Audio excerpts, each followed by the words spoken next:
Diet follow అయ్యేవాళ్ళు ఈ మధ్య ఓట్స్‌తో కూడా మంచి రెసిపీస్ చేసుకుంటున్నారండి. అలా హెవీ బ్రేక్‌ఫాస్ట్ కాకుండా లైట్ బ్రేక్‌ఫాస్ట్ ఉండేటట్టు న్యూట్రిషియన్స్‌గా ప్రోటీన్ ఫుడ్ తీసుకోవాలి అనుకున్న వాళ్ళు ఇలా ఒకసారి ట్రై చేయొచ్చండి. దీనికోసం ఫస్ట్ ఒక కప్పు ఓట్స్ అయితే తీసుకున్నాను. అలాగే ఒక కప్పు పెరుగు, చియా సీడ్స్ కూడా వేసుకున్నానండి. ఇలా కొంచెం లూజ్ కన్సిస్టెన్సీలో ఉంటేనే బావుంటుంది. సో, మార్నింగ్‌కి ఇలా కొంచెం థిక్ అవుతుందండి. సో, దీంట్లో మళ్ళీ కొన్ని పాలేసుకొని మనము లూజ్ కన్సిస్టెన్సీ చేసుకోవచ్చు. ఇందులో నచ్చితే వెజిటబుల్స్ అయినా ఏసుకోవచ్చు. లేదంటే ఫ్రూట్స్ వేసుకోవచ్చండి. ఇలా ఇలాగైనా తీసుకోవచ్చు.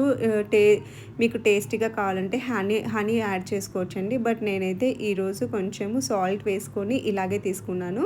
తియ్యగా ఇష్టం లేని వాళ్ళు ఇలా చేసుకుంటే బావుంటుంది. సో, నేను జస్ట్ ఆయిల్ వేసేసుకొని పోపు గింజలు, పచ్చిమిర్చి, జీడిపప్పు వేసుకొని వేపుకొని ఇలా వేసేసుకున్నాననమాట. అంతే. సో, ఇలా తీసుకుంటే చాలా బావుంటుందండి.